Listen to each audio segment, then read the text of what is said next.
Hey guys, what's going on? Today we're going to be playing some Run 8.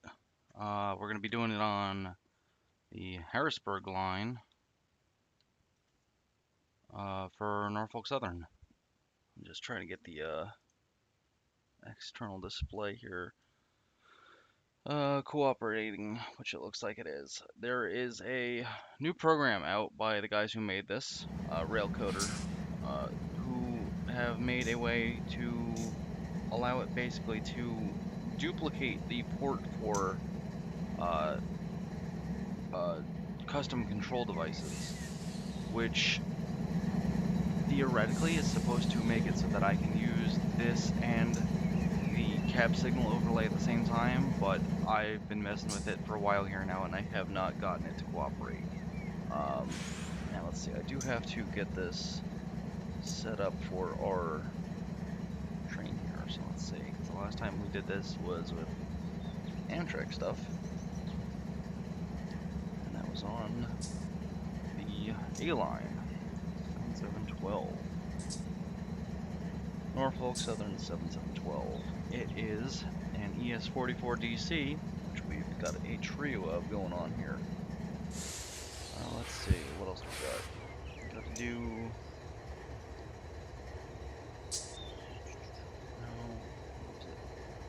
Air brake. That's all set, that's good. End of train. Gotta set up the end of train device here. 12390.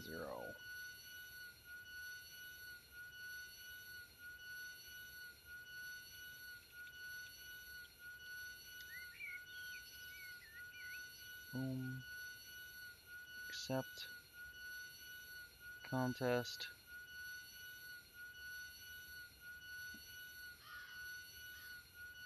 Passed. And arm two-way.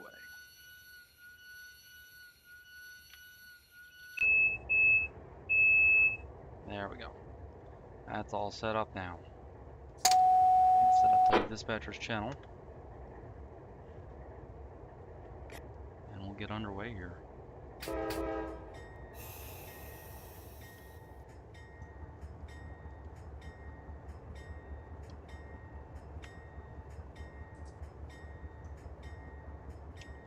Is there a fence?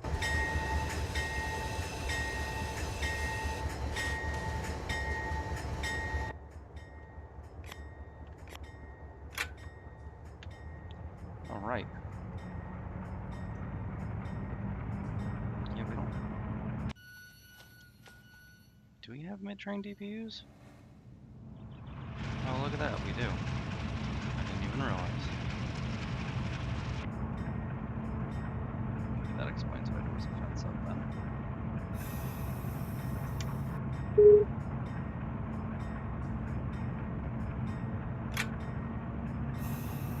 Alright. So the train we got here today is 12G. Let's see, 12G runs to Conway, I think, to Enola. And it works Rose Yard, setting off some cars. Rose Yard is the big yard, the big ex-Pennsylvania Railroad yard in Altoona, where the Altoona shops are, and have been for, geez, what, over 100 years now, I think.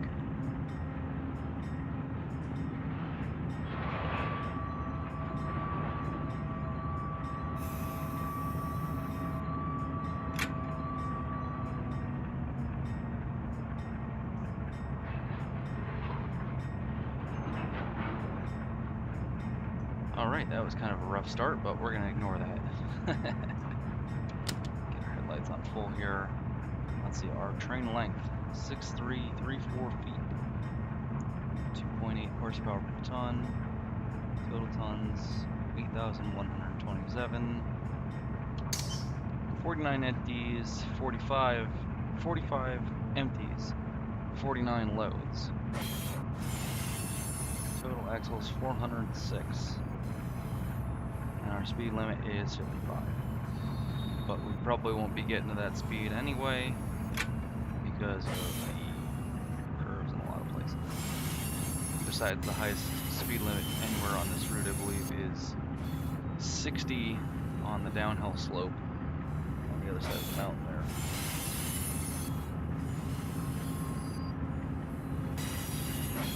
Alright, so let's see. I'm gonna set up the distance counter here. Distance setup 6334.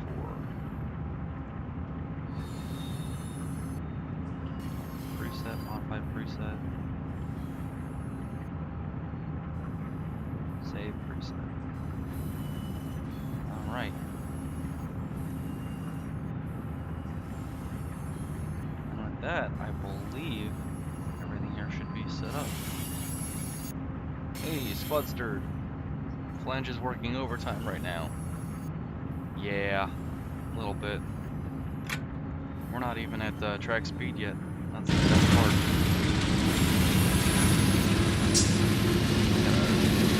Mod for the sound too. I had one.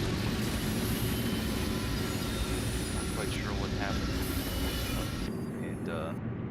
It stopped working at some point. I probably uninstalled it by accident or overrode it with something that doesn't modify those particular sounds.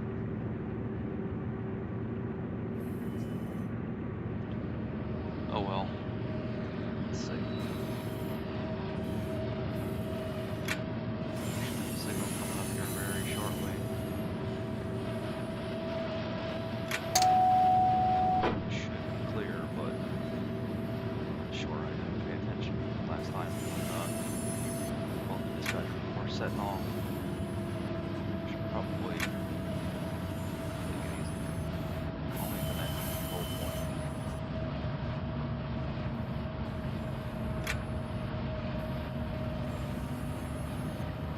Alright. Next control point it is.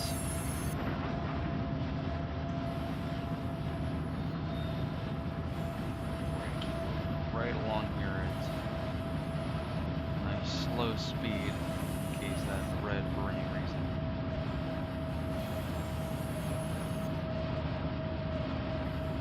I pray that it's not.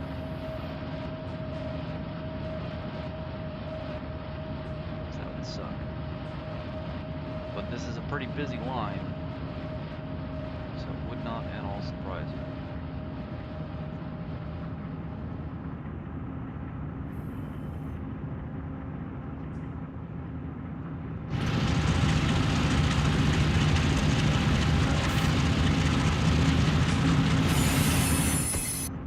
Not gonna lie, for the longest time, I wasn't really a big fan of GE stuff. Starting to grow on me lately, though. Especially the older stuff. I made a nice U18B in Gary's mod. Which we don't have a model for, but I really hope that eventually we do. But I basically took, I think it was just a U30B or something like that. I took one of those units, one of the bigger ones that's pretty much identical, and just shortened it. I slapped the little V8 FDL engine in there. Man, that thing sounds good. I don't know what it is, but I really like the smaller engines. The small counterparts to the big ones. Now you got the V6 and V8 567s. Oh man, I love them. I don't know what it is. It's just like seeing it in miniature. I love that stuff. They growl too, man. They don't play around. They sound good. They really show their Detroit diesel and Winton roots. When they make them smaller, because there's not so much room for them to muffle the sound, I guess, in the exhaust manifold.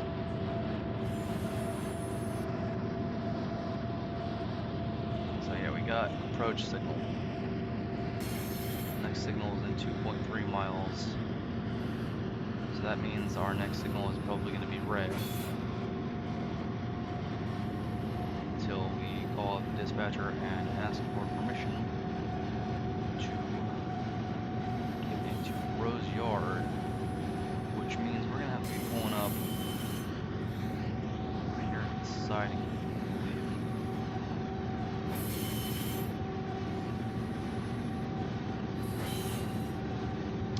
So,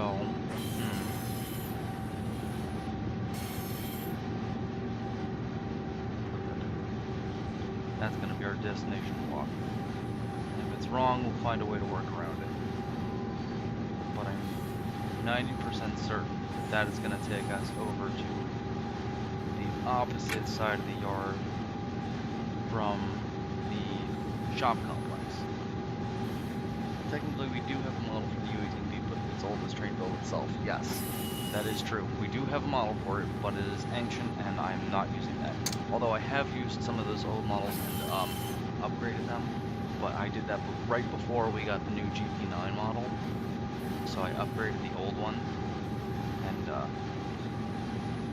yeah, I was pretty pissed when that new model came out. Like, as soon as I finished super detailing the old one, you know, looked really good, bringing it up to a more modern standard.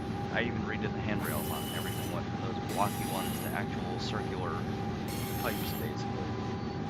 I love the smaller front builders too, how choppy they are. Yeah, absolutely. Hence my love for Alco inline 6s. Yes. Alcos growl already. Like, no matter how big or small they are, they snarl, man. Same with the GEs, but they have, the GE FDL actually has roots in Alco. So, they're both 4-strokes. They both use a pretty similar design. Hell, if you look at the top end of the engines even, they've got those, I don't even know what kind of shape to describe it as, but it's like a rectangle. The cylinder covers for the top end, they're big rectangles with rounded corners and rounded tops. The only difference is the GE ones don't say Alco right on them. The Alco ones do. But man, yeah, I love that. Their design is really cool. I found some really nice 3D models of those engines too, of I don't remember if it was a 244 or 251, but I found a model of that somewhere on the internet, and I got it in my collection here somewhere, and I wanted to prop mesh it or something with Gary's mod, but I don't think it's gonna cooperate very well because it is a very high poly model, very high quality. But I found one for pretty much one for every engine builder, if I'm not mistaken. I found an FDL, I found a 567, I found a Baldwin, I think, a 608, and I even found a Fairbanks Morse 38V. I couldn't believe it. Somebody made a 3D model of all that stuff. I personally enjoy the older train build models just because building them is fun. It also fits with SSG2 being in development. Yeah, I don't know, man. In development, it's kind of a strong term at this point, I think. It's had like one update since they put it out over a year ago now, if I'm not mistaken. I don't know if they're doing anything with it anymore, which is a real shame because it's got potential. I was really looking forward to seeing that steel mill down at Phoenix Steel. Serving that industry is going to be a whole lot of fun. I really want to. I've got some molten slag cars built. I've got the water car built. I find it awesome that EMD has been basically using the exact same engine design for the past 100 years. Yes. Yes. Seriously. If that doesn't show the ruggedness of their design, I don't know what will. Plus, EMDs don't give a damn. You can run them into the ground. They'll just keep chugging along. Fuck.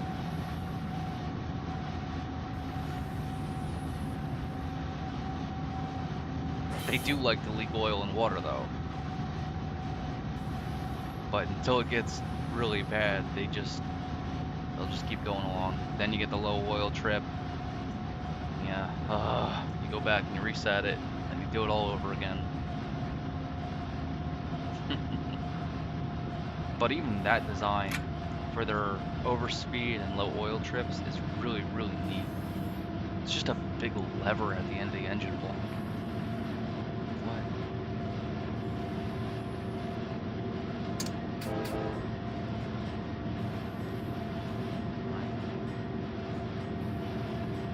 So we are passing. I didn't want to do that.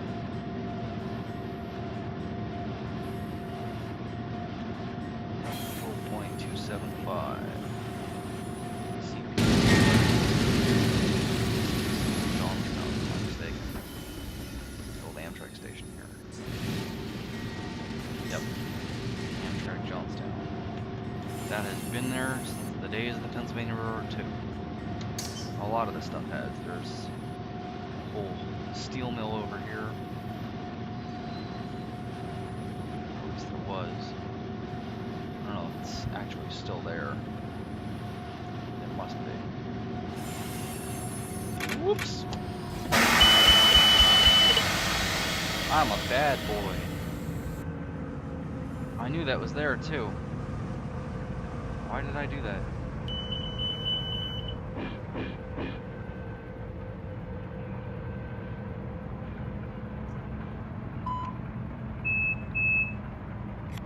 Well, that sucks. Honestly, I'm probably clear anyway, but, no, I got to wait. Reset the PCS. Whoopsies. Yeah. As long as the dreaded red button doesn't pop, you're completely fine. Yeah. That's the low governor oil trip, which typically that does correspond to low engine oil, but a good way to tell is if it's been serviced recently, check the engine sump. If it's full of oil, chances are the engine isn't. But you never know. Sometimes people just leave that stuff there. I know Heist said in a recent video that he was getting the northbound shops inspected by, Outer Bay. He was getting Outer Bay shops inspected by the FRA, and the guy comes in and he looks in the engine bay and he says, "We got a problem because the engine sump was so full of oil on this leaser unit that the alternator slip ring was picking it up and throwing it on the outside of the engine, and then on the engine bay doors and everything on the inside of the electrical cabinet." When I saw that, I was like, oh no. Like, okay, typical EMD, but also, just drain the sump. Come on.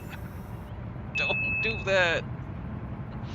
Oil and electricity don't mix. Unless you like turning your engine into a campfire, but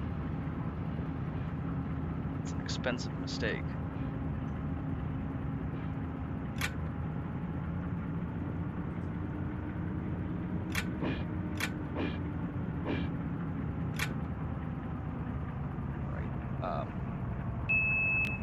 Just go back and try it again.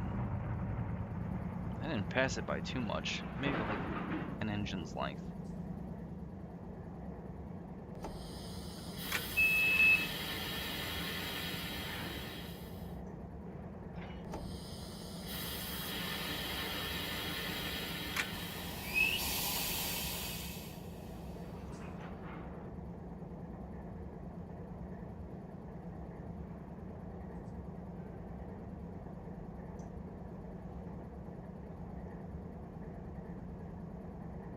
Come on, you son of a bitch. You can stop now.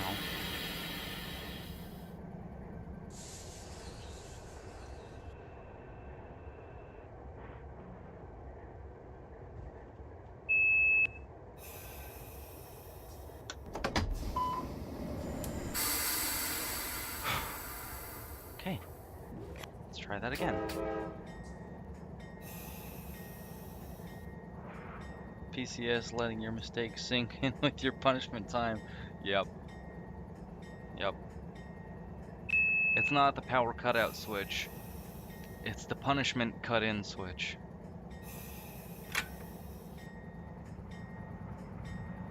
Now you can sit there and think about what you've done for 30 seconds.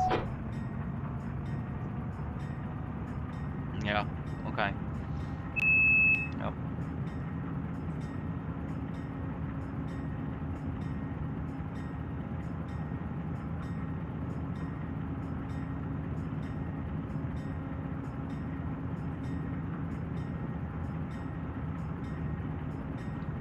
Alright. Proceeding on signal indication.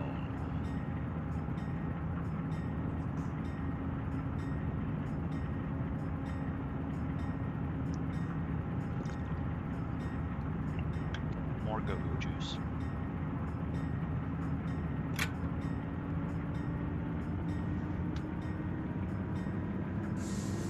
Someone, if they haven't already, someone needs to make one of those memes with the, you know how they have like the fake playset, like, baby's first drug deal and stuff like that. Someone needs to make one of them for an engineer. They gotta have the grip, you gotta have a big, like, duffel bag full of your stuff. They gotta have the baseball cap and the sunglasses, polarized sunglasses, extra radio batteries. I mean, I guess that would be more for a conductor, but I've seen some engineers that do that too. What else would be in there? Obviously, tons of energy drinks. Or coffee. Something. Got the water bottle. A bag of plastic garbage bags. Or, you know, just plastic grocery bags, so you can just hang them like on the latches on the back wall of the cab or something somewhere.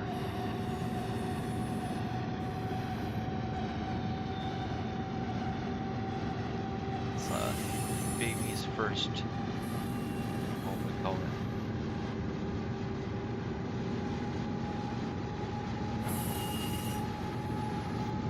I don't even know what we would call it. Shoot.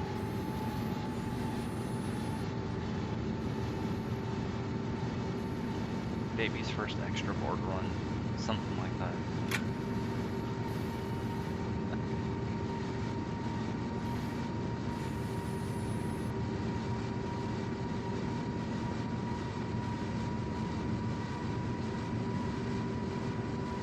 Oh, and you gotta have the clipboard. The clipboard for your train order forms. In case the one on your unit does not exist or is broken.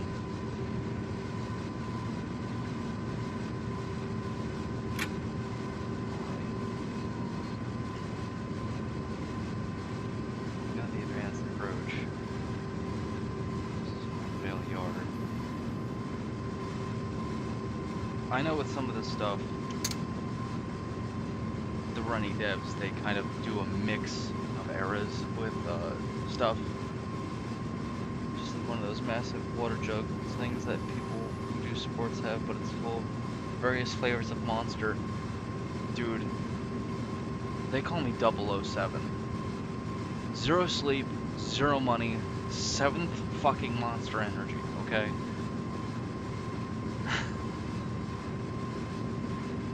We're not gonna talk about that. Jeez. So yeah, with the running devs, they do like a mix of eras, like with the area around LA, Union Station, and all that stuff on the western side of things. They did some kind of black magic fuckery where they put some stuff in that technically doesn't exist anymore, but fits with some of the equipment that you'd be running there anyway. Which I think is a really cool idea. Pretty sure that's just a maintenance process, but But yeah, no, I don't know if they did that with this stuff too in any way.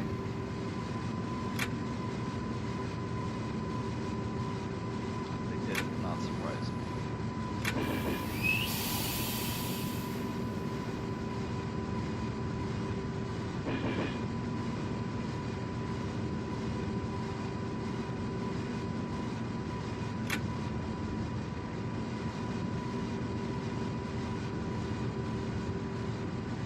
Uh-oh.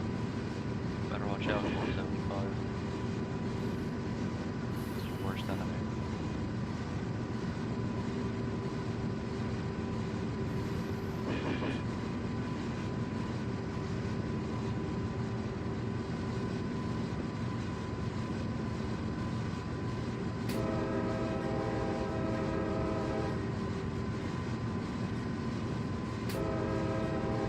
Or is broken. Yeah, you know, some dumbass left on the tracks and got run over by a local.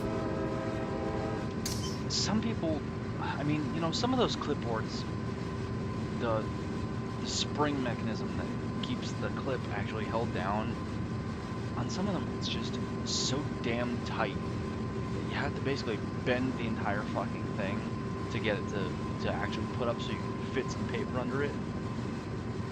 This smells like 475. Yep.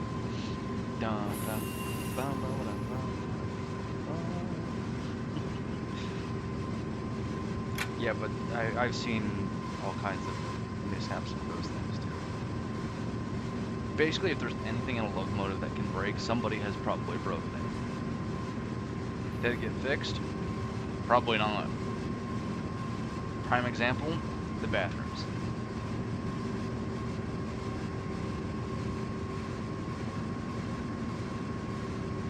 But when you get a Canadian unit on point, that's a good day. Not only are they kept in good working order, but they've got the water cooler, they've got the hot plate. The bathrooms always work. And those are like union requirements for them, so you can pretty much count on it unless it's been on this side of the border for too long. Run through power or something like that, but never use the lead unit bathroom. First rule of railroading, absolutely. Absolutely. Always go to the trailing unit. That way, if it doesn't work, you don't gotta deal with the stink for too long. Just while you're in there. If you can help it, never do that.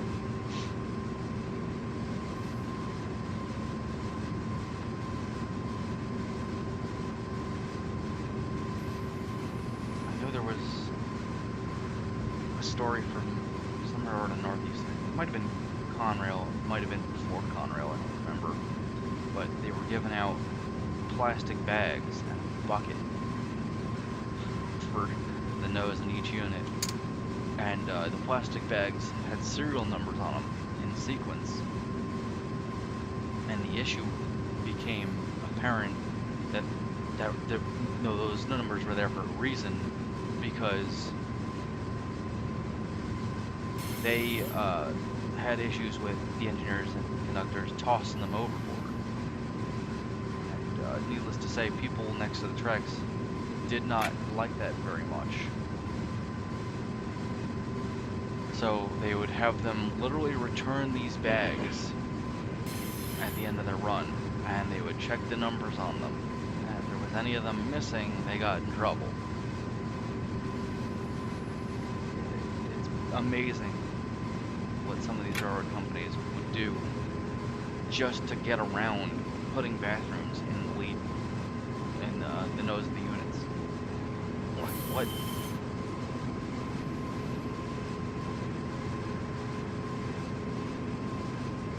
I'm pretty sure some units still don't have them too. But of course they were built that way. I'm betting they're probably used in yard service or something like that these days.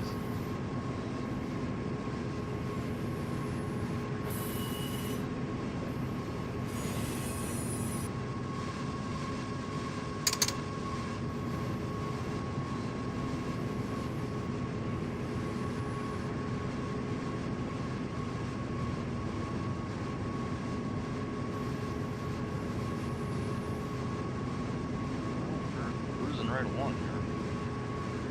That's good.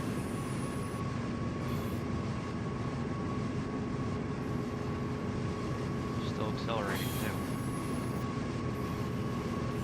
So yeah, I didn't realize this one was when I spawned it in. I didn't realize this was going to be one going up the slope. I mean, both sides of the hill are pretty steep.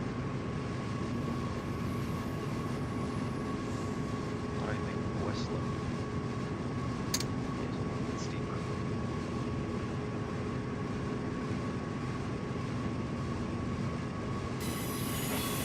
Which is why I'm glad we got those 2 DPU pushers.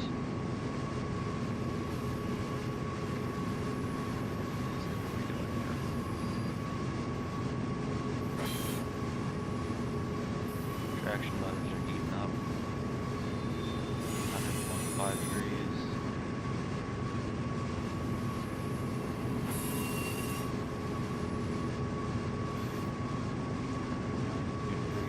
Water and lube oil.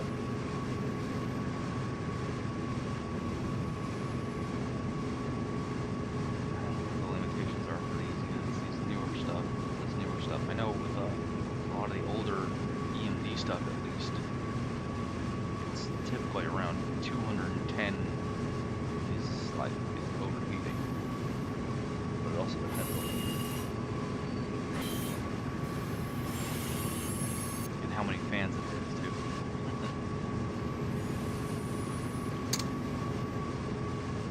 You still can't believe that a lot of G units only have the one gigantic fan.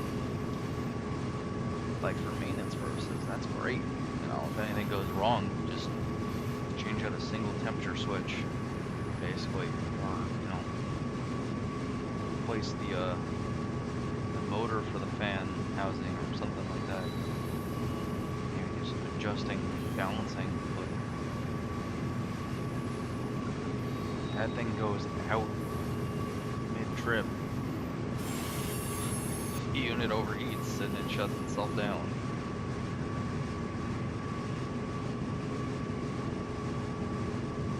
I think I've gone into this before, but a lot of the issues with G units of a certain era, pre-electronic fuel injection typically, is that they would get stock open injectors, just stuck wide open, and they'd just be dumping fuel into the cylinders constantly. You'd have unburnt fuel getting caught up in the exhaust manifold, and then eventually it just goes full fireball, and not Western Maryland. Unless the unit's in Western Maryland, in which case, you know, good on you, man. Congratulations, you did the meme. But yeah, that's typically something you don't want to have happen.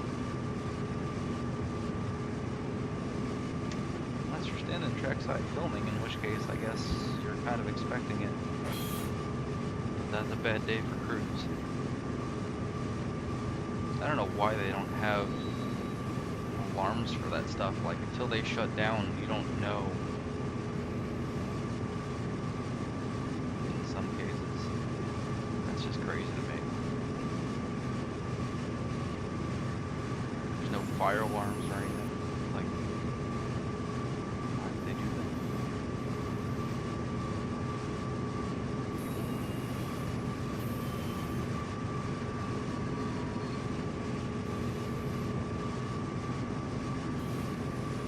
Got a defect detector coming up. Mineral point. Hot box detector / defective equipment detector. Or drag detector.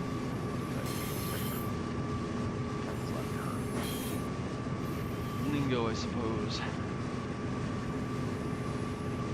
Norfolk Southern, milepost 268.1, track 1. Everyone knows that sound. Norfolk Southern milepost.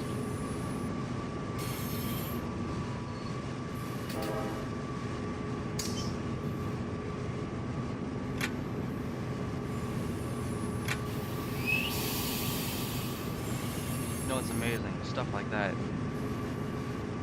Looking at on Discord and stuff like that, I realize that there is really a nerdery subgenre for everything. Like people who like sirens, Spudstered, I'm pretty sure you're one of them. Like sirens and like warning devices of that sort. There's people out there that are into like fire alarms and stuff like that, and the vocabulary things for the defect detectors, the whole systems and everything like that. There are people out there who will nerd out over garbage trucks. It's like, wow, yeah, I thought trains were weird. Yeah, I thought so. I thought I remember that. Smoke detectors are expensive for the railroad, gotta save money. Yeah. You would think they would just be like, oh, well, put some smoke detectors in there or something like that. Fire prevention systems. And some units have that sort of thing. But, you'd think they'd realize that they'd save money in the long run by just not burning their units down to the ground.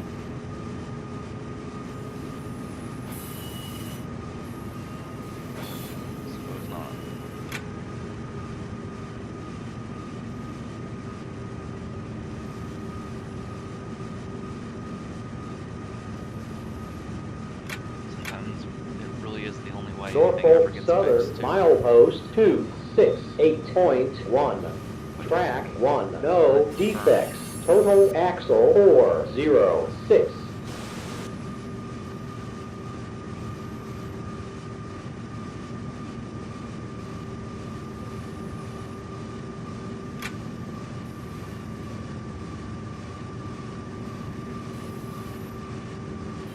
I try to have the lead unit higher notch than the thing we use when I got the fence up.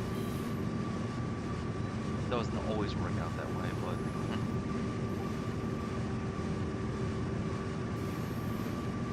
typically it's a good idea to have the pusher units pushing just a little bit, not, or pulling rather. It's good to have them pulling instead of pushing and pulling.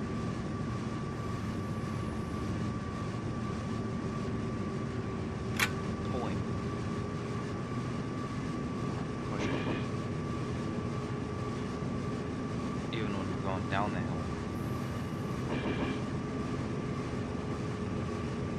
Keep everything nice and stretched.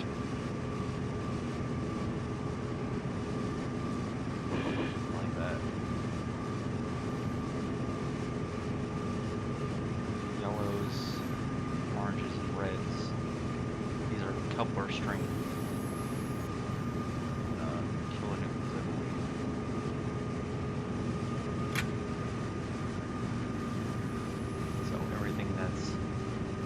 Yellow to orange to red is slack forces, and greens, blues, and purples are buff forces, pushing in rather than pulling apart. So when you're moving, applying power, you typically want that, not bunched in on it, unless you're going down a hill and braking.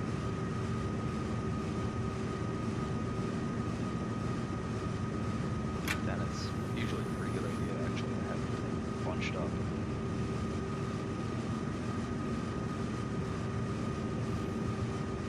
But you gotta do it nice and gentle. You gotta know where your train is in relation to the crest of the hill.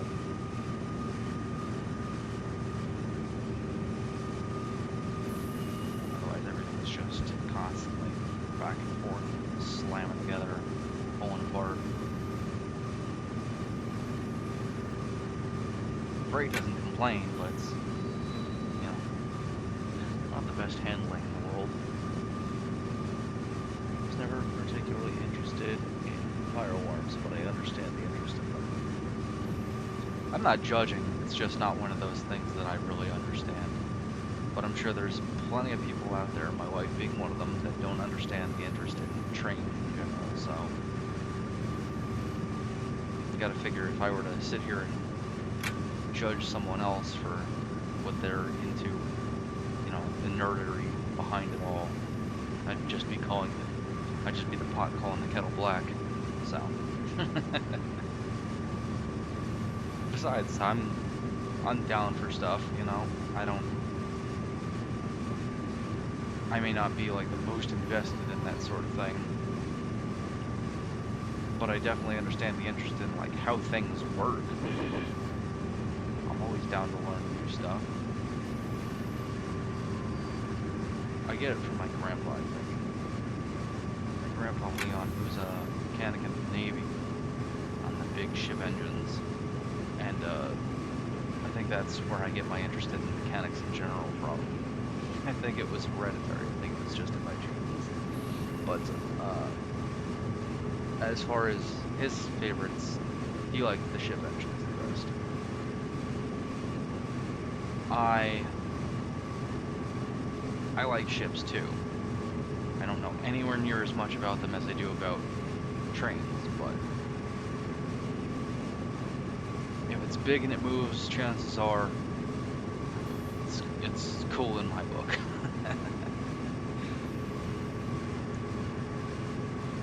Between that and like computer electronics, I don't know the first fucking thing about electricity outside of basic stuff.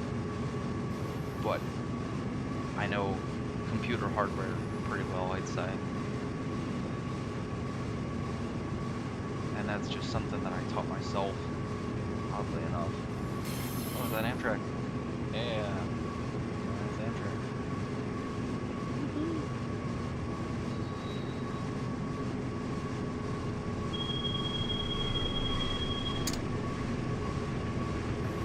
That's the Pennsylvania.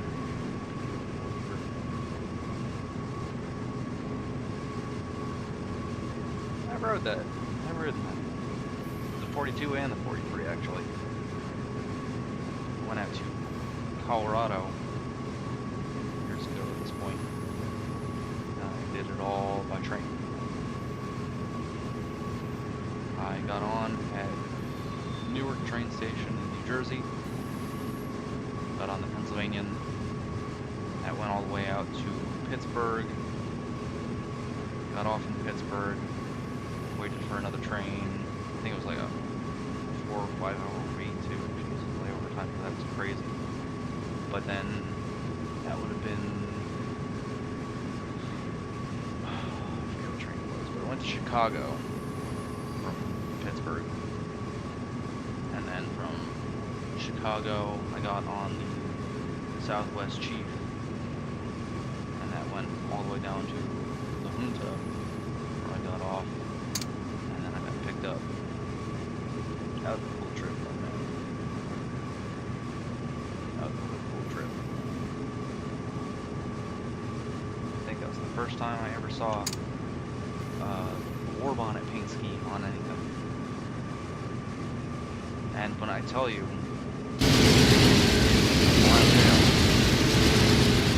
flattened out. Find it. There's a unit in this game that looks pretty much just like it.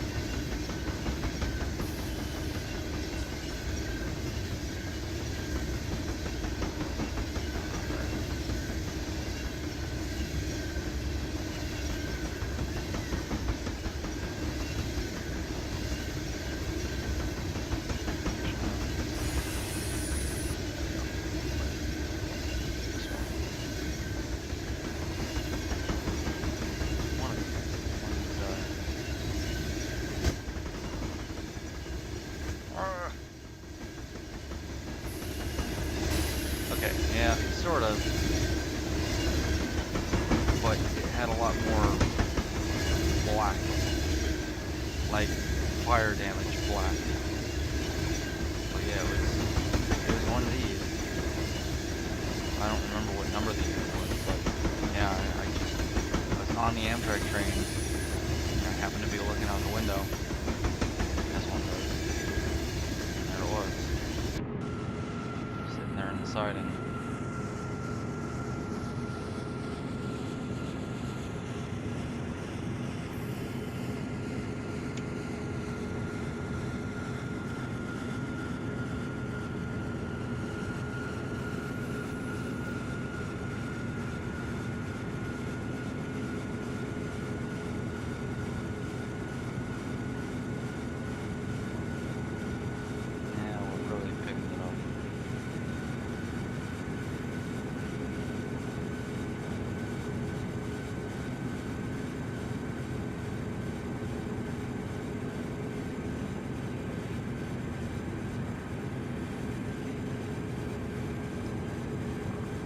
Ready to crest the hill, I think, around Lily.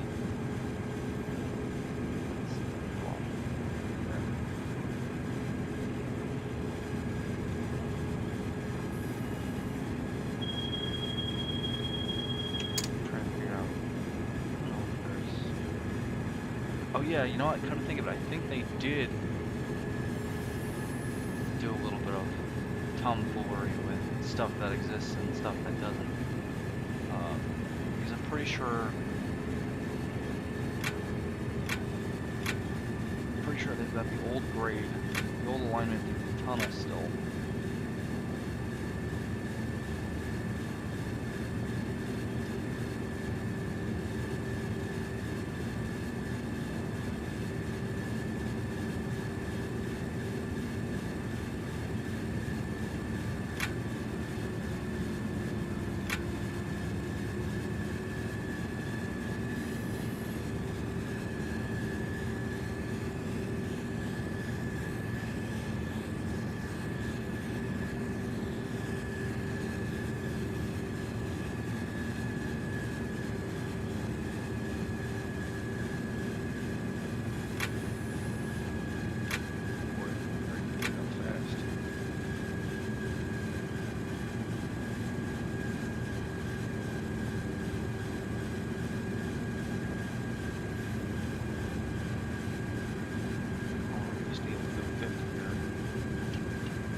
Kinda is.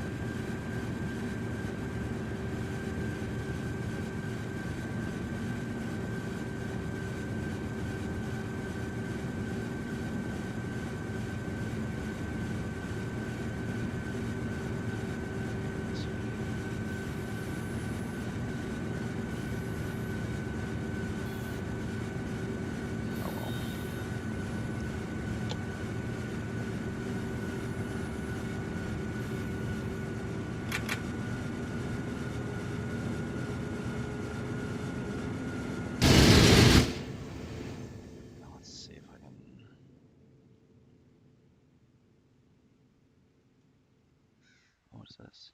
Oh, is this a mine over here? Yeah, Solomon Mine.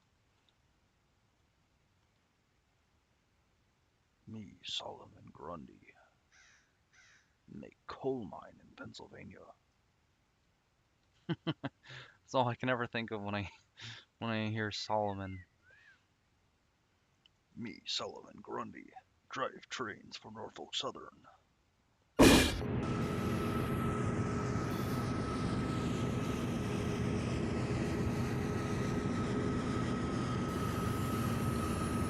was just trying to see if I can find it.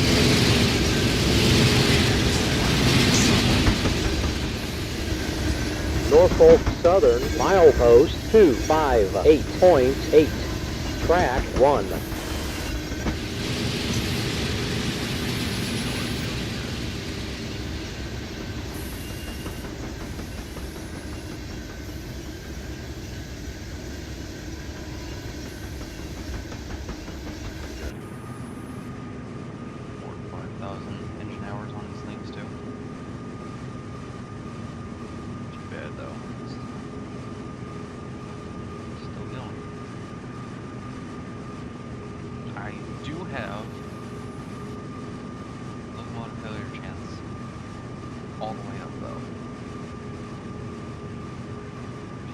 That's pretty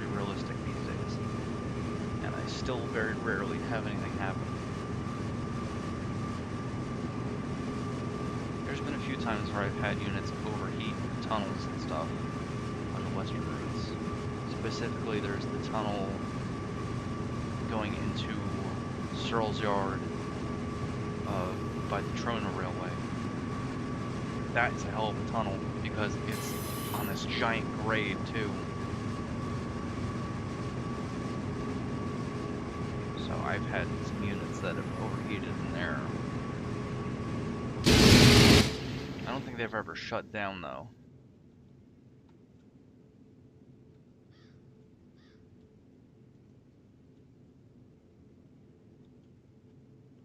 There's those position light signals too though. That's clear. 3 in a line this way. That's approach. And then all across is all stop. I love these signals.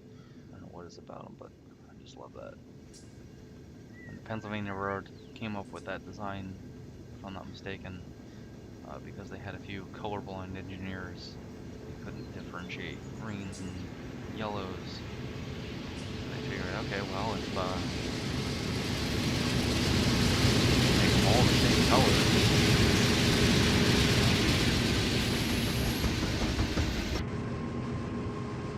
Norfolk Southern milepost 258.8. Track 1. No defects. Total axle 406.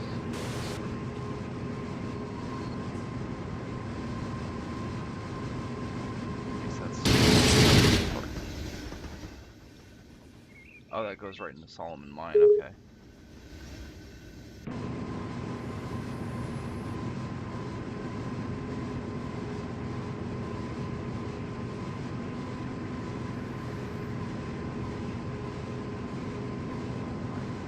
So, cars to drop off to once we get to Rose Yard. And some parts that are C52 and H190.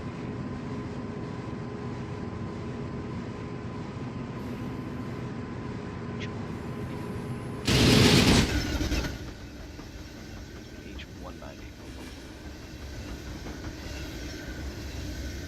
I assume these cars are back to the rear though. Or at the back of the front, but should be right on.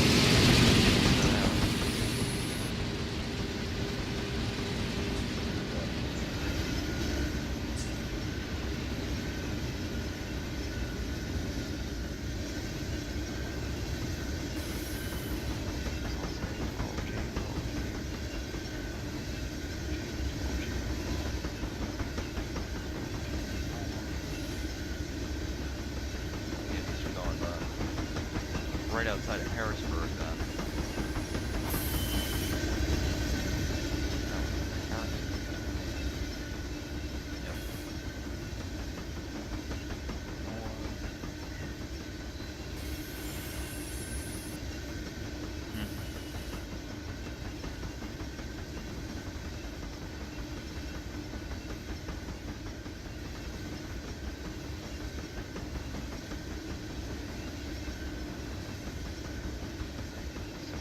These cars then you set up.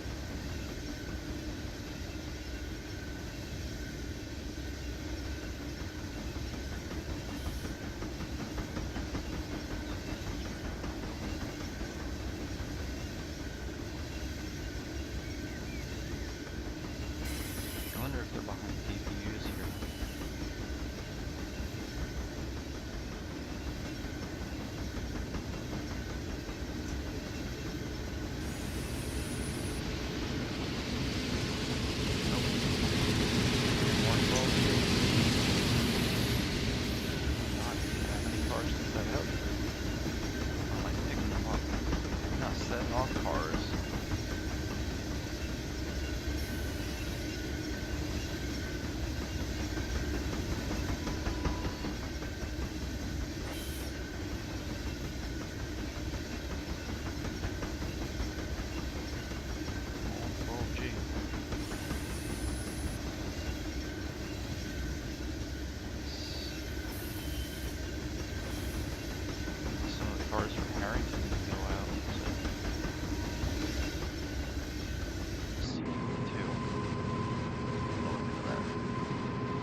got, there's a list of stuff that came with this route.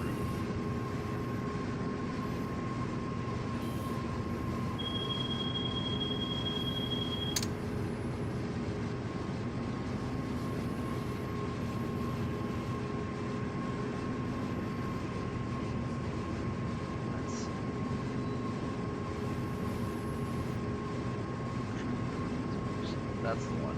It's the Pittsburgh site. Harrisburg one. Why did I say that at the beginning? Idiot, just ignore me, I guess. Anyway.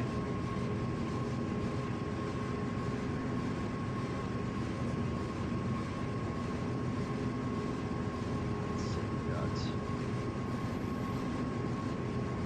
13 G's, Manchester, Harrington, Dover, Conway, Pennsylvania.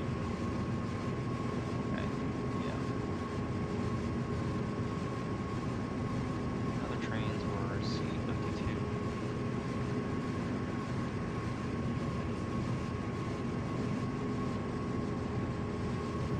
That sounds like a Conrail train. Oh, it's a local. C-52. Altoona to Johnstown local turn. Okay.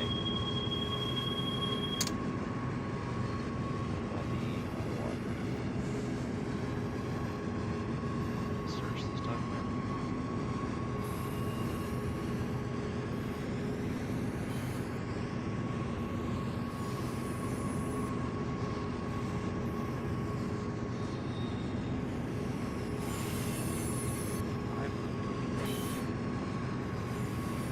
$590 and $690 are all that's listed here, so I don't know anything about HIP or what the fuck it's supposed to be.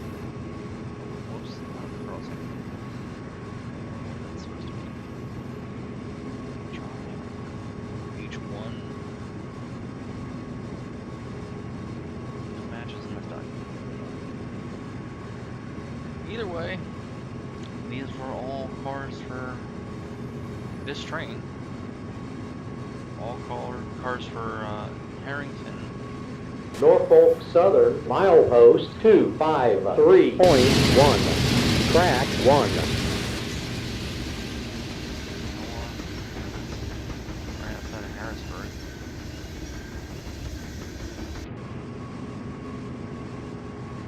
So I guess we're not working the yard after all, unless there's cars for any of those, which maybe there are. Let's see. It's for the Everett Railroad.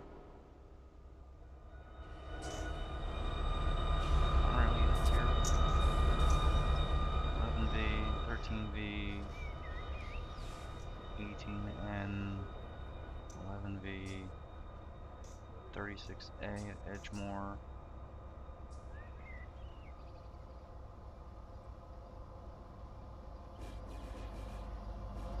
Well, doesn't look like there's anything here for me to pick up. Well, I guess we won't need to work this yard after all anyway. Oh well. It's actually kind of a shame. I wanted to do some switching with some of those units over there, but I'm sure I can manage to make something like that happen. These are typically reasonably short runs on this line. So I think what I'll do is once I get to right where we were, Rose Yard,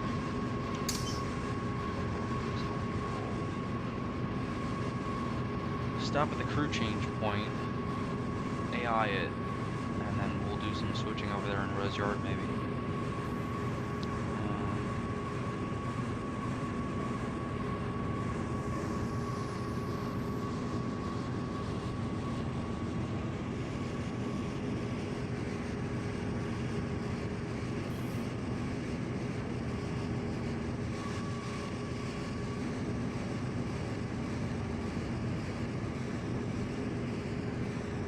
Section 45 and 2 more.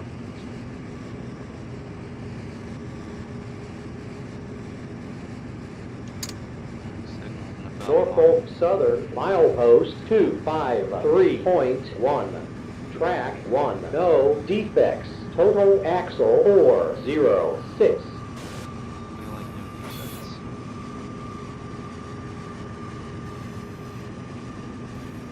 Yes, we do. No defects is a good day. Defect detector stopping is typically not.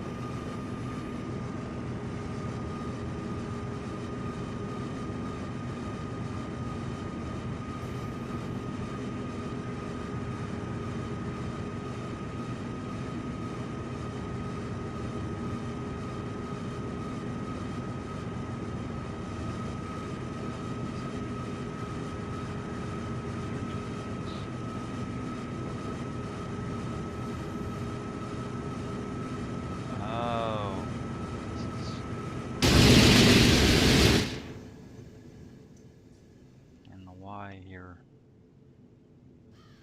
Yeah, I remember this going back to Pennsylvania Railroad days. I remember seeing this. This is all R.J. Corman now. I remember this being in the old horseshoe curve route for Train Simulator.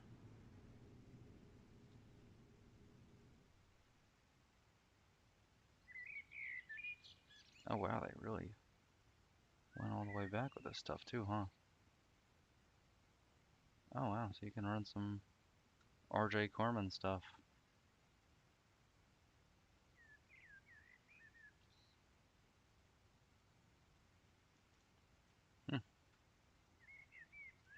B&S plant. I wonder what that is. Oh, that's as far back as it goes, basically. Oh well. We got an approach medium. Action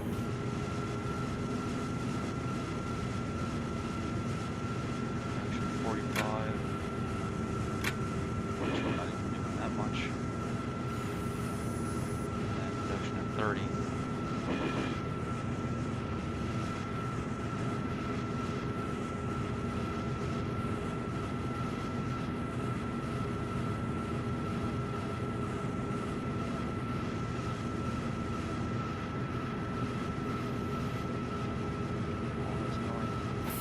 Text boxes everywhere. Don't get me wrong, they're useful sometimes too.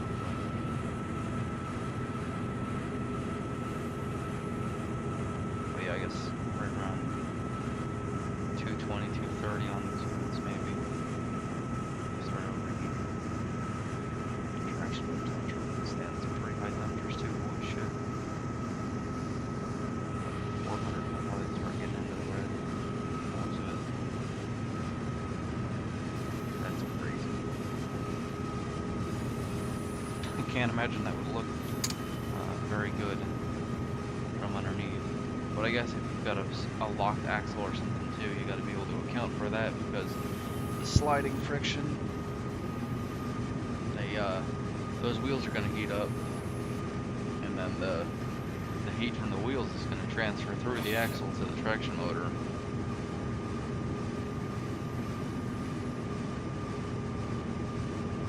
So you figure the blowers for them things probably do a pretty damn good job too. A locked axle, or you forget to release the handbrake.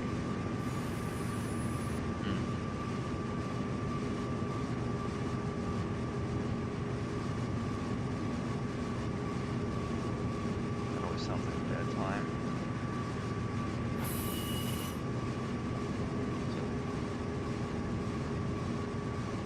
Coffee in, for sure. Need more caffeine? I got you.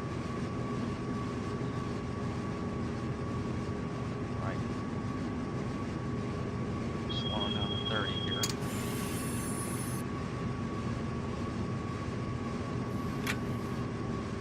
Looks like gravity is pretty well doing that for us anyway.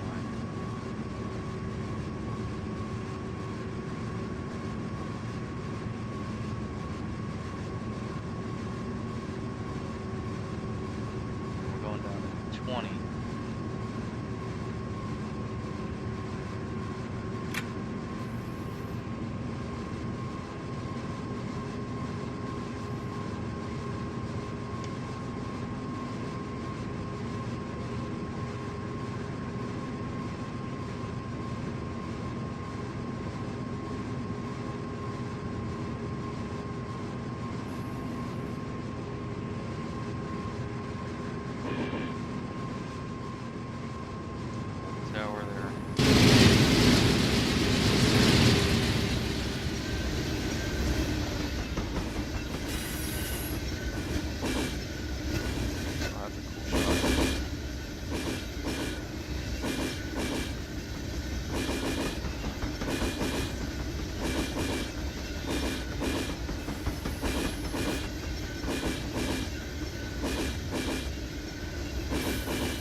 crest of the hill.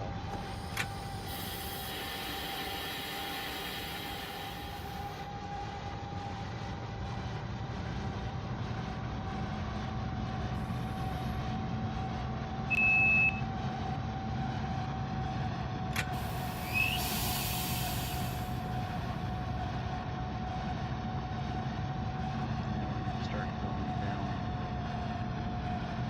Let's see. Check on this.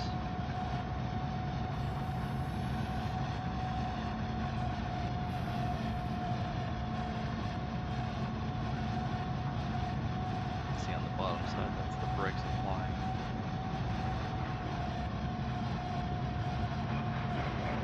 Now that I'm applying the dynamic brakes on the top side, you're going to see that start to turn green with the buff actions.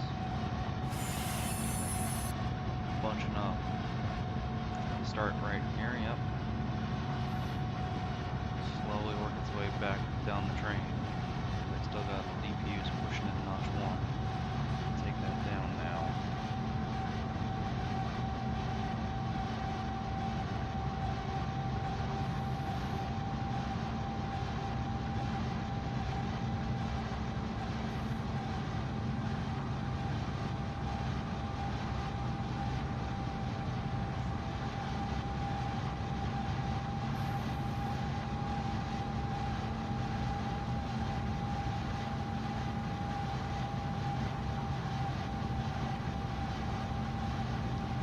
See, everything is bunched up.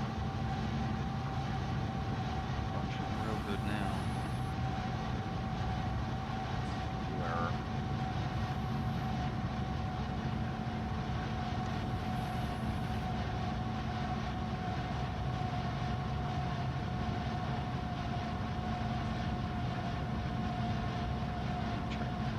Brakes and DPUs as well.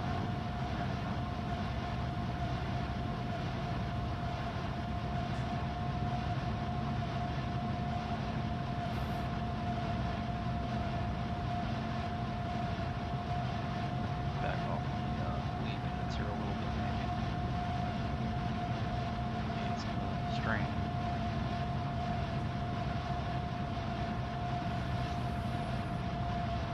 I never really like having the lead units in full dynamic braking for very long. I'm always afraid of overheating them. Heat the grids. Bad stuff happens.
Norfolk Southern, milepost 245.5. Track 1.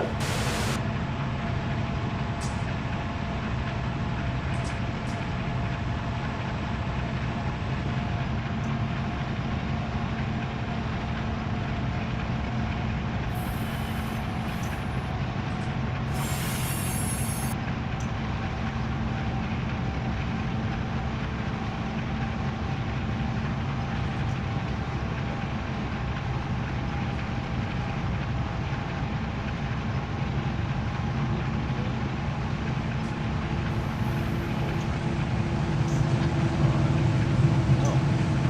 Exact train. No. Other.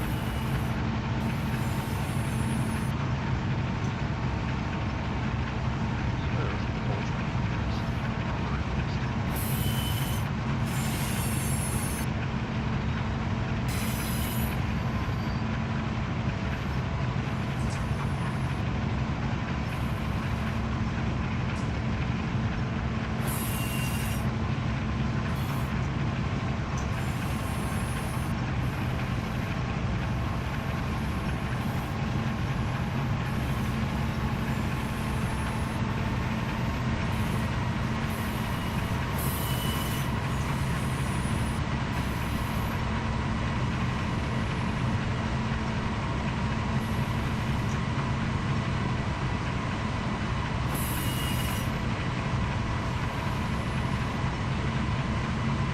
Norfolk Southern, milepost 245.5. Track 3.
incredibly small spot, but it's a good thing for moving trains because you've got minimum friction because of that such a small contact patch. Even rolling friction can help to stop things from rolling. That is the thing, rolling friction. The place where two things touch is not any friction of some capacity. But that makes it much more difficult for the same reasons to stop or slow the train. That's one of the reasons why dynamic brakes are such a great idea. Not to mention they save all the wear and tear on the brake shoes. They heat up very quickly, as you could imagine. We've got anywhere from 30 to 30, I think there's some 32s, 33s, 36s, 38, 40, 44-inch wheels.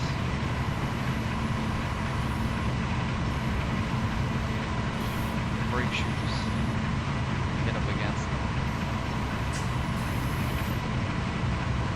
Contour to match.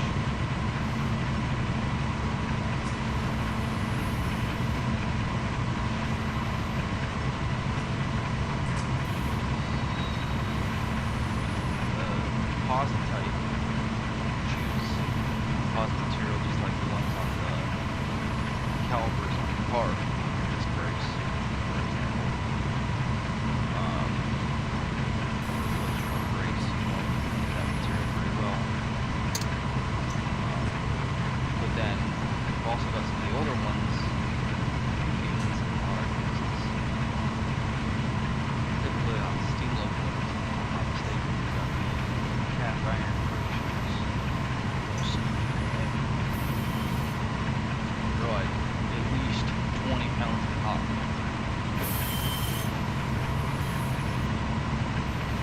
Very heavy. And they're a lot more expensive, so to some extent. But they're much better at stopping trains quicker than the difference in the braking capacity. When I was volunteering at Pine Creek Railroad, we had composite brake shoes for the longest time. We were looking at ordering more, and then we thought, well, maybe we'll try the cast iron shoes. Maybe we'll have a shot. Couldn't find anywhere that would just sell a handful. We had to buy a whole pallet. Yeah. But we switched them out. It's just on one of the cars too, if I'm not mistaken. It's incredible the difference. You can feel it when you apply the brakes. Just on the one car, you can feel how much quicker it wanted to stop. It was pretty amazing. Just that slight difference, variation in material. The weight of them, I guess, helps too.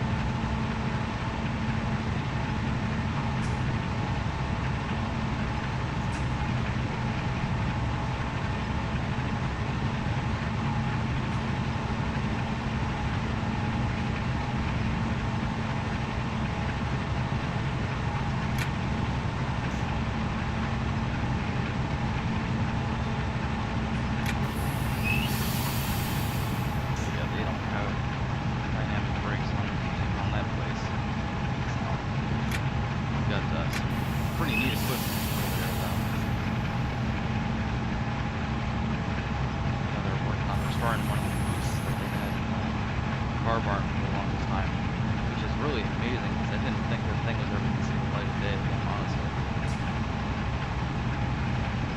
Thank God for the CJ who's in service already, now they're in one too. Helpful to see for stuff like Railroaders Weekend. If you've got anything that moves, does. 3 trains going at a time. Got a G23 tonner, 55 tonner,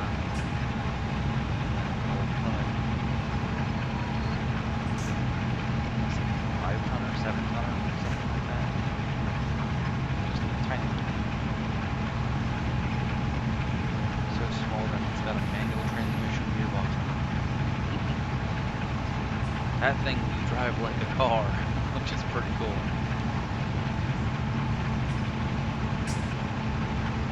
Never did get the chance to operate that one.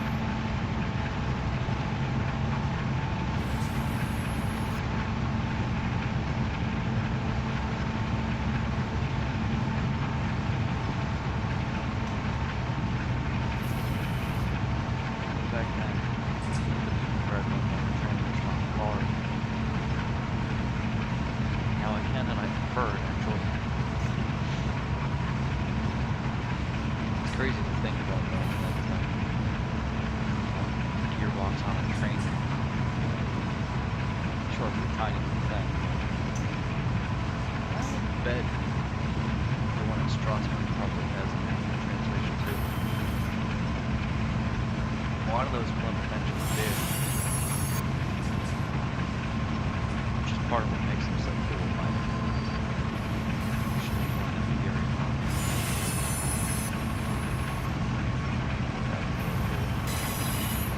Maybe ECF powered, big gearbox. I wanted to do that at some point. Okay. That made a Western 38.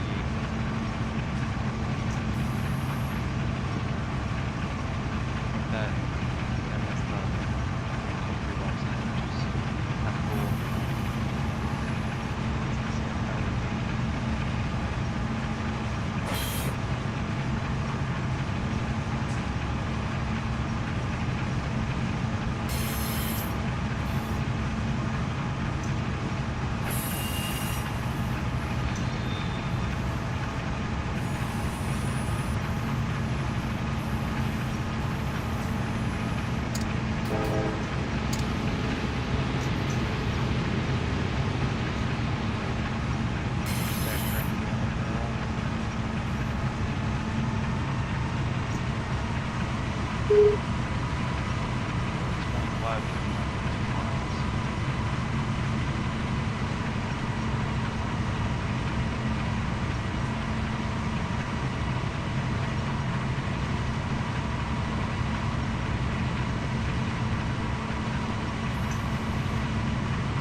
Norfolk Southern, milepost 238.4, track 1.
slack action couplers. Give it a little bit before making another adjustment. See all jumping around the accelerometers going there.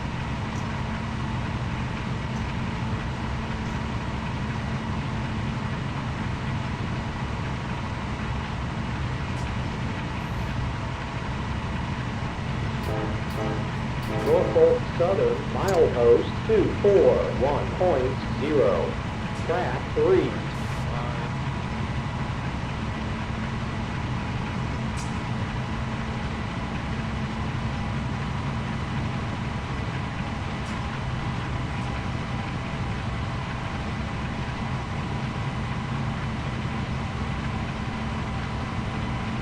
Yeah, guys, who heard the admin? If you like the stream, give it a like.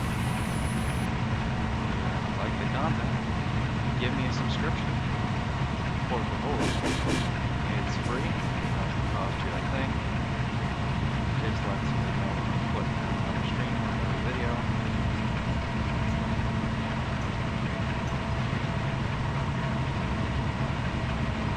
And I'm almost at 50 subscribers still. Working on more S5Ps and such. Oh, really? That's pretty cool.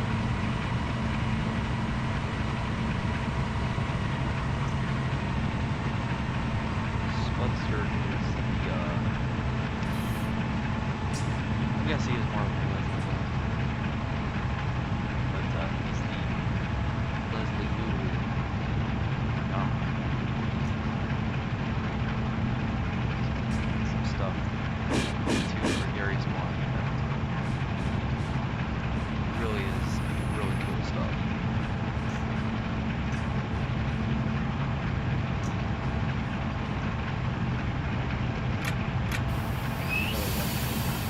You're doing things with all that.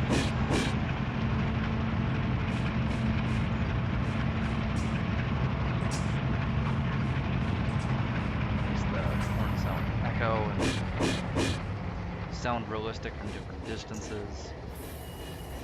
All kinds of cool stuff.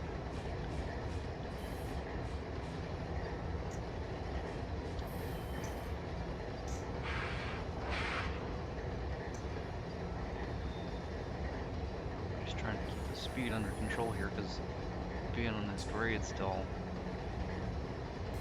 can't release the air yet.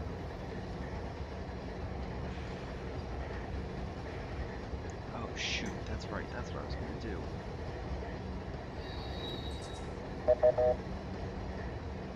It's gonna come over to the siding. No. I said I was gonna try to get us over to the... Oh shit. Might be too late. Nah.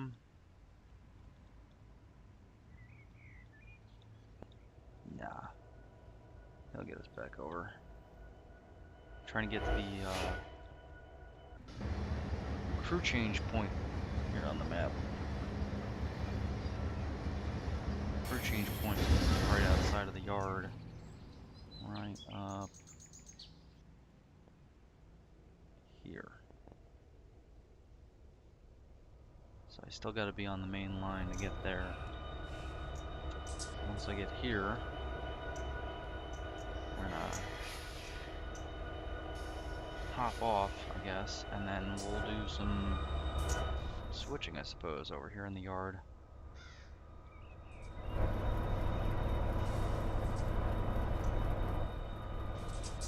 Probably use these old Connery Jeeps.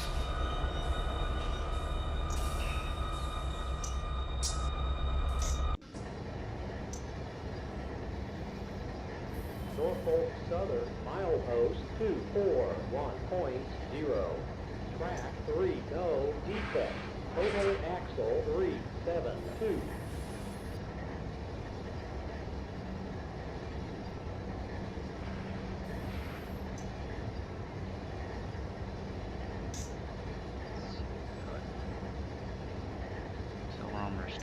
up a little bit here. Shouldn't be too much of a problem, but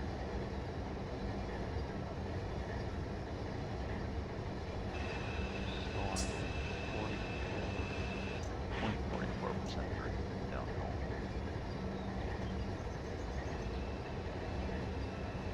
I might be able to drop the air now, actually.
against it here. Okay, because then I'll keep it stretched. Keep it stretched will make it nice and easy. Take off again.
Should be everything for them.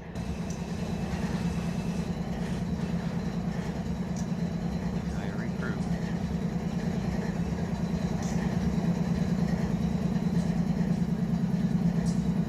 La Vista.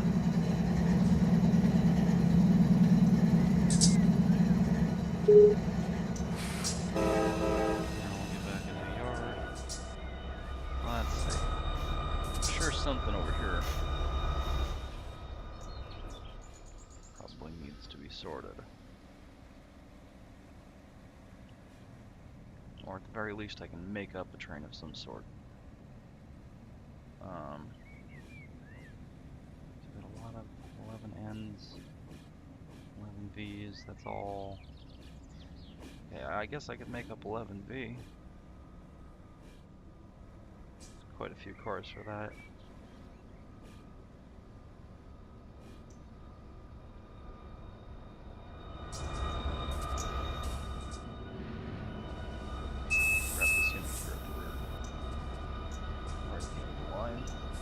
Guess we don't really need this anymore.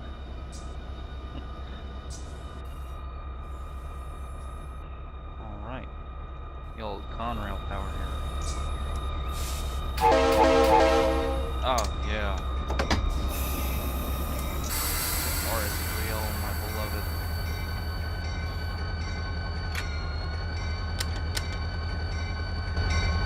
Quick pickup of the EMD. God, I love it.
11V.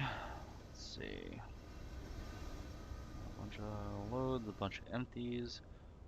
Who gives a damn which end they go on? This is Norfolk Southern.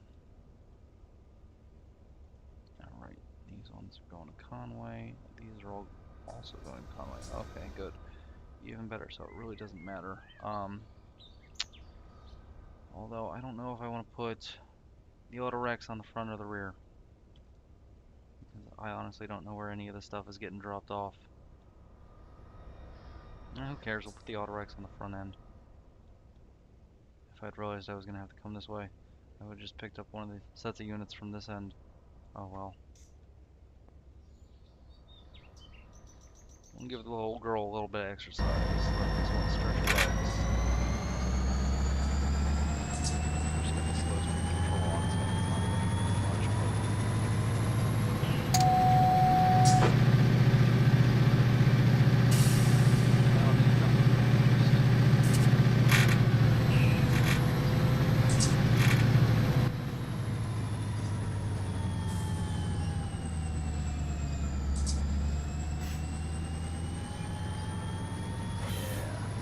Get the lead out.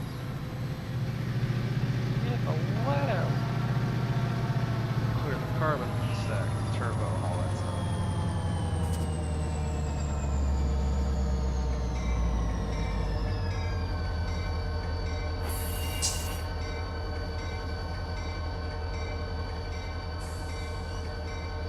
I do wish they would model the fans.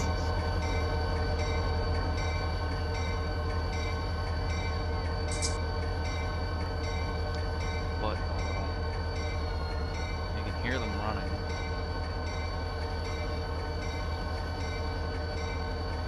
Can't see them.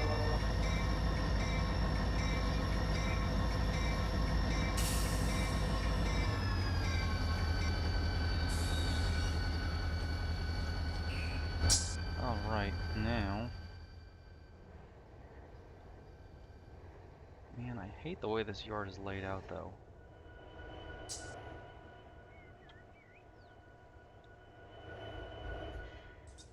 If you want to get to the yard, you can't just put a crossover in here. No, you gotta put it all the fucking way down here.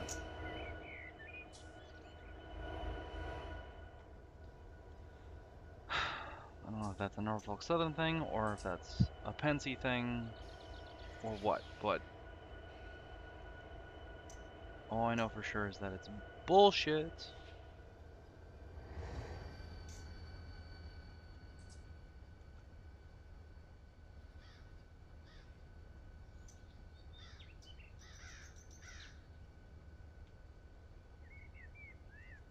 I just realized too, I don't know where the Railroaders Memorial Museum is.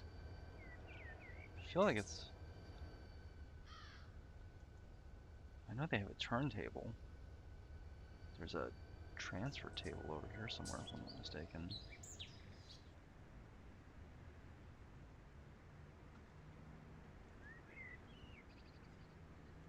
It's somewhere. There's a transfer table over here somewhere, I think. I know there was one at one point at least. Somewhere in this general area. But that was back in the Pensy days, so I guess it's gone now. Might even have been like right here.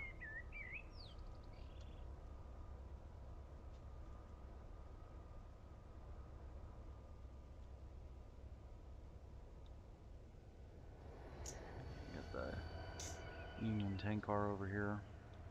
Oh, there it is. There it is.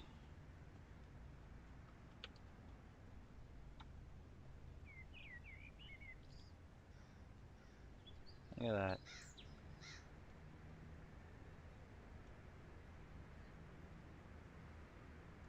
I wish you could do it more than one track at a time, but it's cool just that we have it, honestly.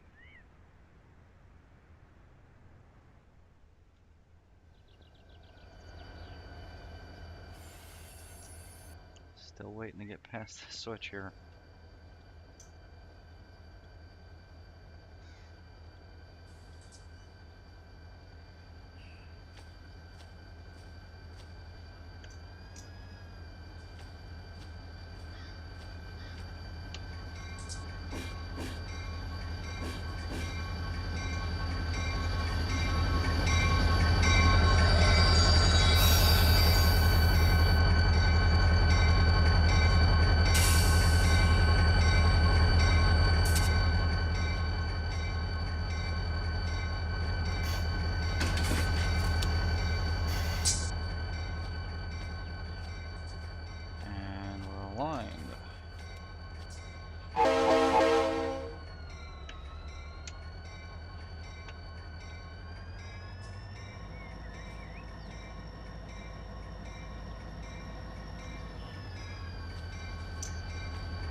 Gotta be moving less than 5 miles an hour now. I think it was this track, right? Yeah, 13 become one.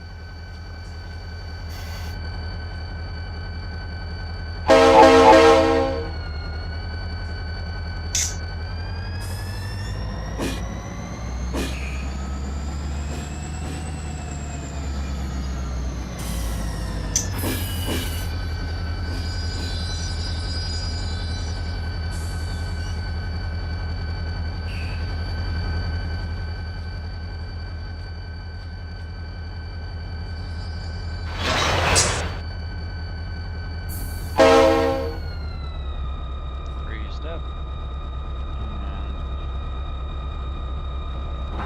do this part cheap because otherwise I have to undo every handbrake and tie in every angle block and air hose.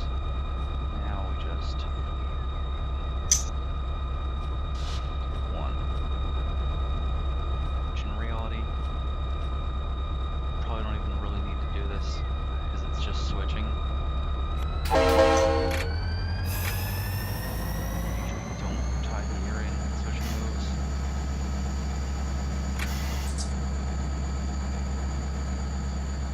And this is why.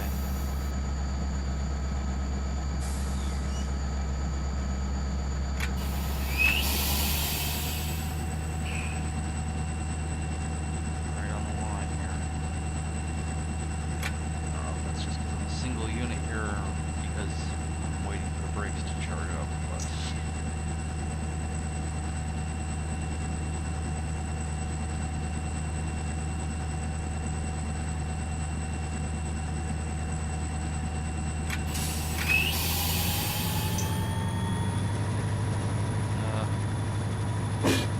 slippy. Bad boys. So time to switch points here and I'm sanding. That's a big no-no. That's what derailed the Blue Comet technically. Sand in the flangeway of a crossing.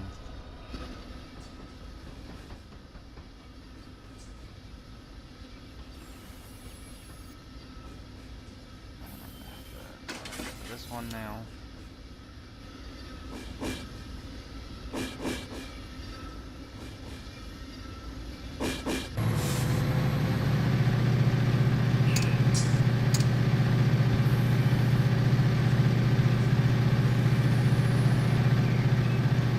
Really working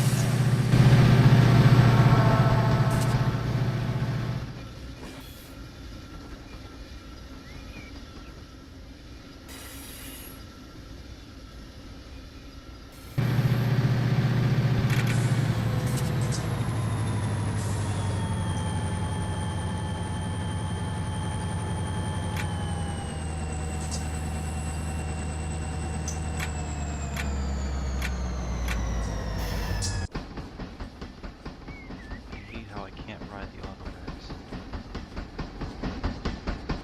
I've got ladders right there.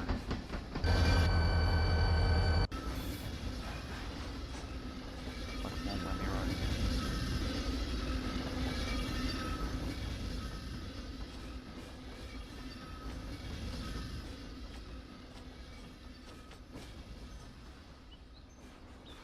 Oh, let me get on that one. Huh. I guess there's a very specific corner you have to get on then or something.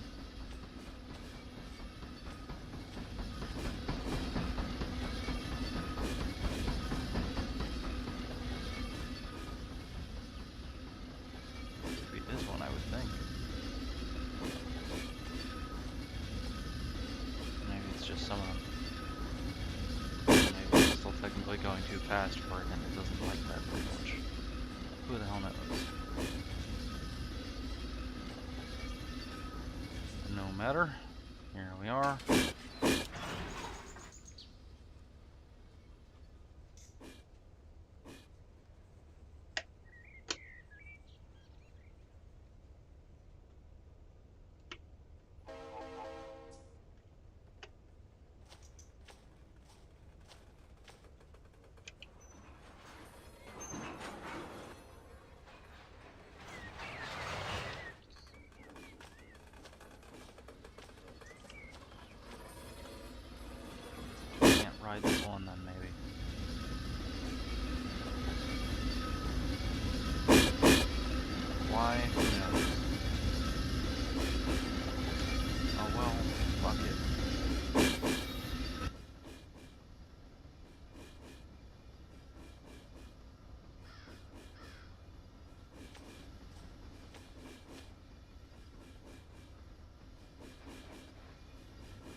be a big one. Oh.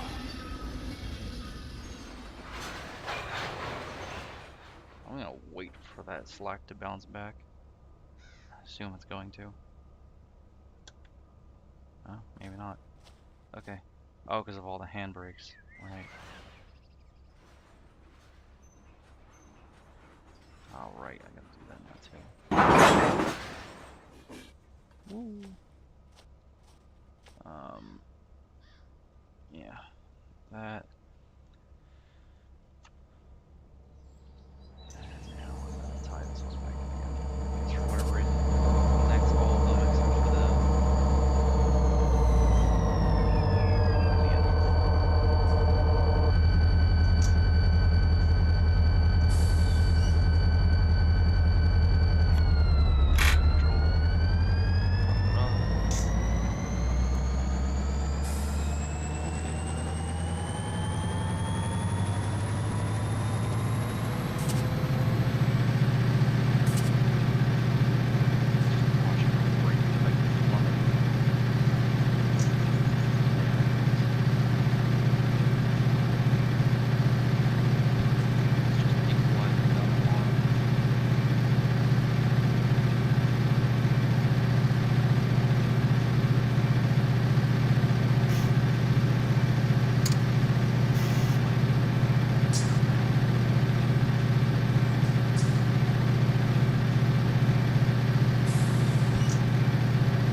slack gets taken up.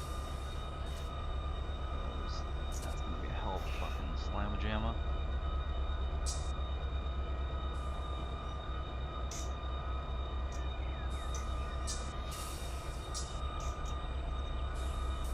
These cars still barely have any air on them. Back here. I should have hooked up a second unit.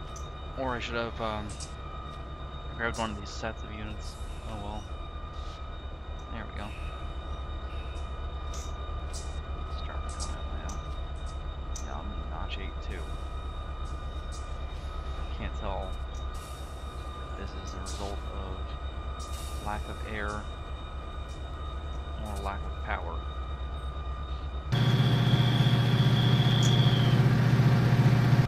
Just catching the slip with sand, who cares?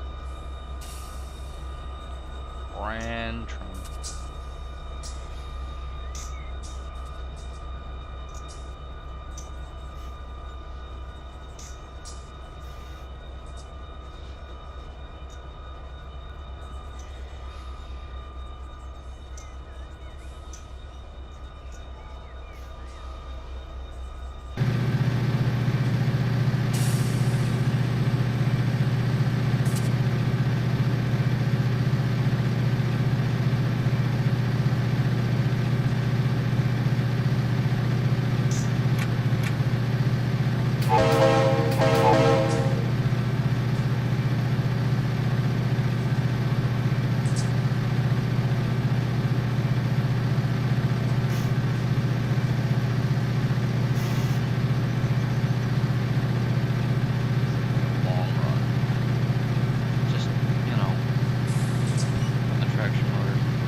on now.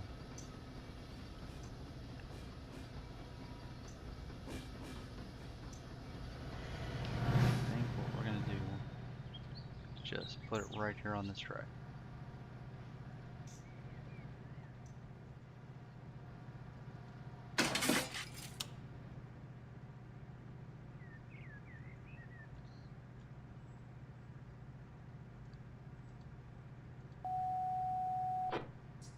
Gotta get the dispatcher to line me out too. Shit.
Giving her all she's got, Cotton.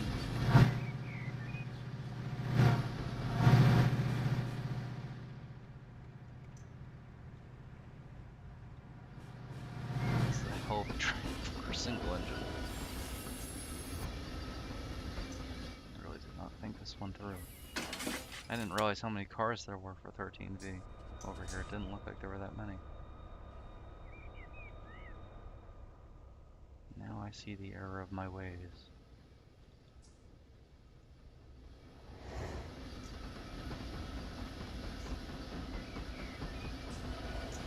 This train is going to be going this way anyway.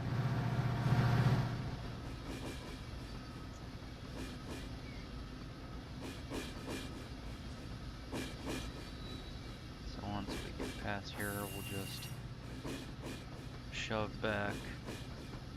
I guess we can just blow past this switch here actually. Once we get past this one. Just reverse it. Wish it was a fast forward teacher. Fast forward feature. Teacher, what the fuck am I saying? More go-go juice. EMDs being underpowered for a consist, typical. I mean, it's not even just that.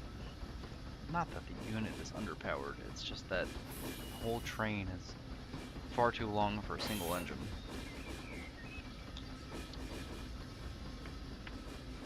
It's doing it though. If it were stalling out, it'd be a different story. That's underpowered for sure. But definitely have surpassed the time rating.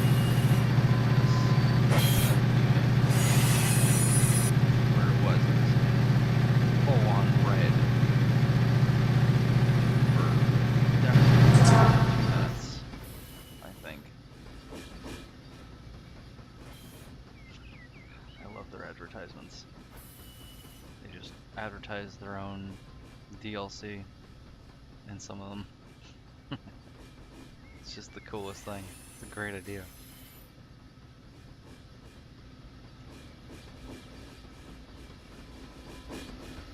I know one of these floodlight towers over here is now in the museum for the Daughters Memorial.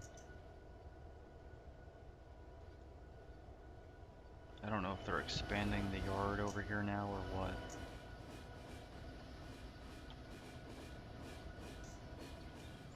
Wouldn't surprise me though.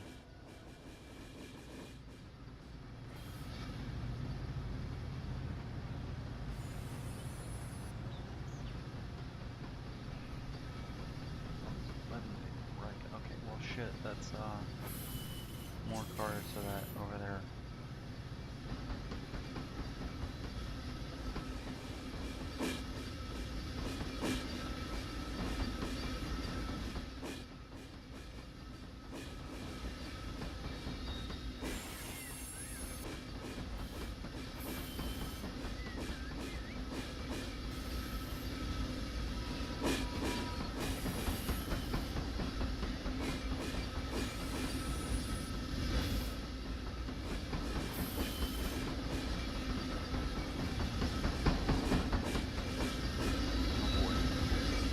starting to slow down. Good thing we're at the end here.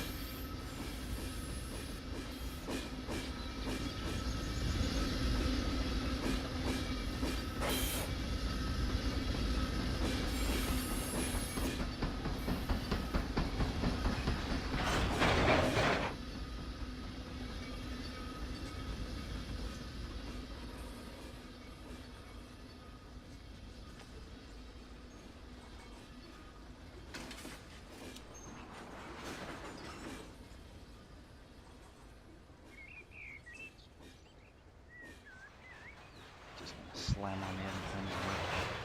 Let everything run in. Slam it in reverse.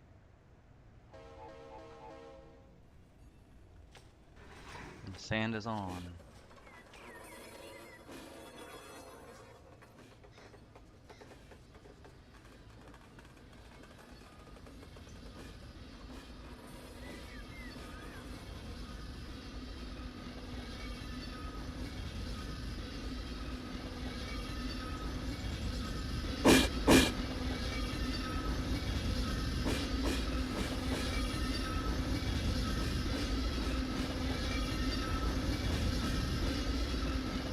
This should be much faster. We're already almost at 15. You know, we're just gonna get slow speed control off. We're on a straight track. Nothing.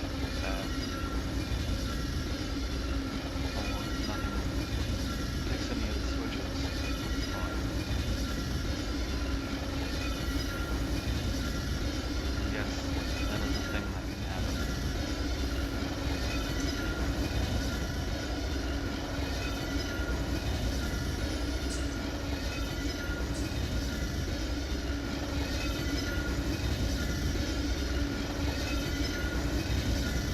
Derailment or not.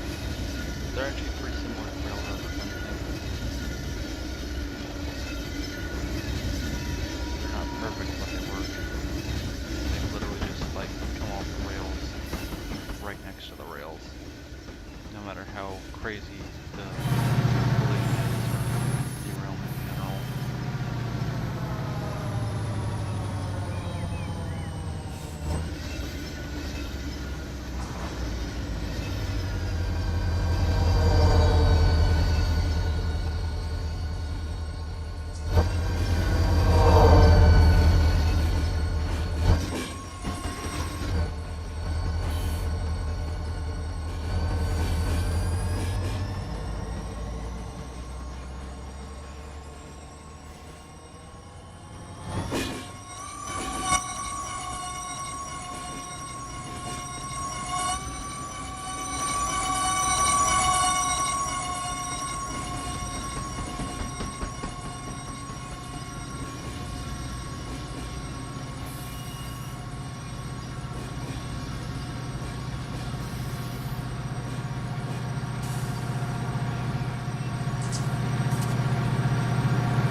Eight handbrake should be good.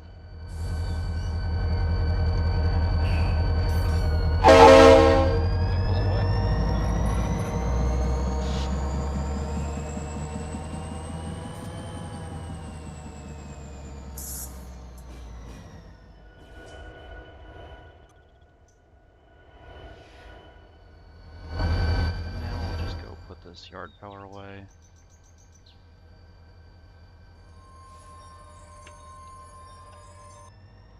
Throw caution to the wind here.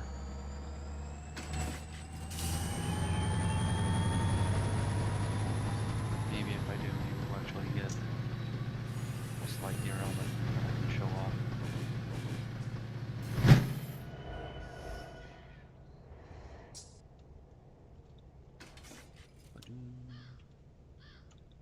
Ba-doom.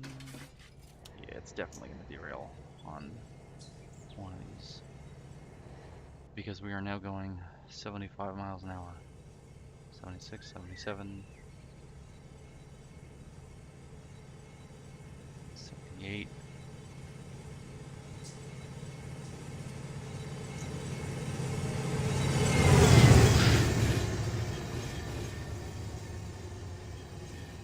Are you kidding me? Do I have to get over here and it's turned off or something?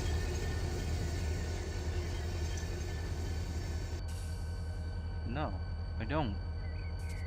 What? How did it just survive that?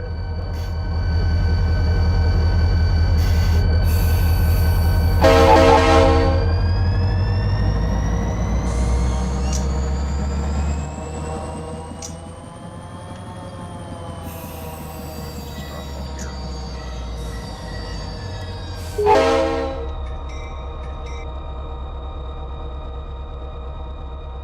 Alrighty then. Well, with that, I don't really have anything else planned for the session.